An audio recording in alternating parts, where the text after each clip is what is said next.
നമസ്കാരം. ശബരിമല ഗ്രീൻഫീൽഡ് വിമാനത്താവളത്തിനായുള്ള നടപടികൾ സർക്കാർ വേഗത്തിലാക്കുകയാണ്. എല്ലാം കുറ്റമറ്റ രീതിയിൽ നടത്താനാണ് നീക്കം.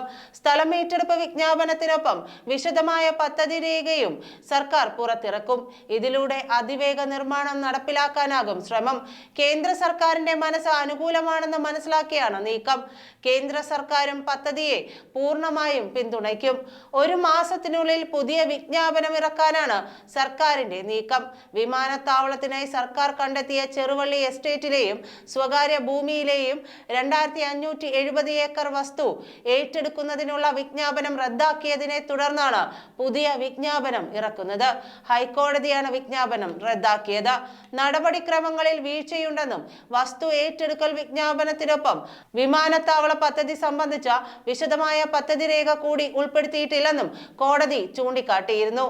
ഇതിന്റെ അടിസ്ഥാനത്തിലാണ് പുതിയ വിജ്ഞാപനം ഇറക്കുന്നതിനൊപ്പം വിശദമായ പദ്ധതി രേഖയും കൂടി സർക്കാർ പുറത്തിറക്കുന്നത്. 2023 ജനുവരി 23-ന് പുറത്തിറക്കിയ സ്ഥലമേറ്റെടുപ്പ് സംബന്ധിച്ച പ്രാഥമിക വിജ്ഞാപനത്തിൽ മണിമല, എരുമേലി തെക്ക് വില്ലേജുകളിൽ ഉൾപ്പെട്ട ചെറുവള്ളി എസ്റ്റേറ്റിലെയും സ്വകാര്യ ഭൂമികളിലെയും സർവേ നമ്പറുകളാണ് പ്രസിദ്ധീകരിച്ചത്. ഒരു പദ്ധതിയുടെ വ്യാപ്തി, ലക്ഷ്യങ്ങൾ, വിശദാംശങ്ങൾ എന്നിവ വ്യക്തമാക്കുന്ന വിശദമായ രേഖയാണിത്. ആസൂത്രണത്തിലും മാനേജ്മെന്റിലും എല്ലാം ഈ രേഖയാണ് ആധികാരികമായി ഉപയോഗിക്കുന്നത്. പദ്ധതിയുടെ ലക്ഷ്യങ്ങൾ, സമയക്രമം, ബജറ്റ്, ഉറവിടം എന്നിവയെല്ലാം തന്നെ വിശദമായ പദ്ധതി രേഖയിൽ ഉണ്ടാകും. എരുമേലി തെക്ക്, മണിമല വില്ലേജുകളിലായി 2570 ഏക്കർ ഭൂമി ഏറ്റെടുക്കാനുള്ള തീരുമാനം കോടതി നേരത്തെ റദ്ദാക്കിയിരുന്നു. വിമാനത്താവളത്തിനായി ഏറ്റെടുക്കുന്ന ചെറുവള്ളി എസ്റ്റേറ്റിന്റെ ഉടമകളായ ബിലീവേഴ്സ് ചർച്ചിന് കീഴിലുള്ള അയന ചാരിറ്റബിൾ ട്രസ്റ്റ് ഹൈക്കോടതിയിൽ നൽകിയ ഹർജിയിൽ സർക്കാർ നടപടികളിലെ പിഴവ് ചൂണ്ടിക്കാട്ടിയിരുന്നു.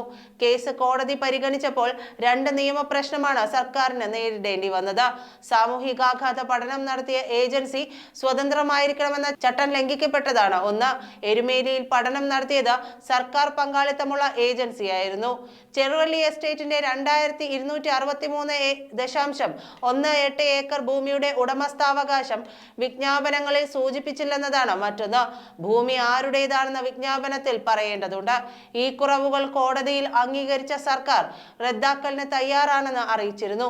ഭൂമി ഏറ്റെടുക്കാനുള്ള 2023 ജനുവരി 23-ലെ 4(1) പ്രകാരമുള്ള പ്രാഥമിക വിജ്ഞാപനം, വിമാനത്താവള രൂപവൽക്കരണം സംബന്ധിച്ച 2024 മാർച്ച് 13-ലെ വിജ്ഞാപനം എന്നിവ റദ്ദായിരുന്നു. ഈ സാഹചര്യത്തിലാണ് പുതിയ നീക്കം. ഇനി സാമൂഹികാഘാത പഠനത്തിന് പുതിയ ഏജൻസിയെ കണ്ടെത്തുന്നതിനുള്ള താൽപര്യപത്രം ക്ഷണിക്കുന്നതടക്കം നടപടികൾ ആദ്യം മുതൽ തുടങ്ങേണ്ടി വരും.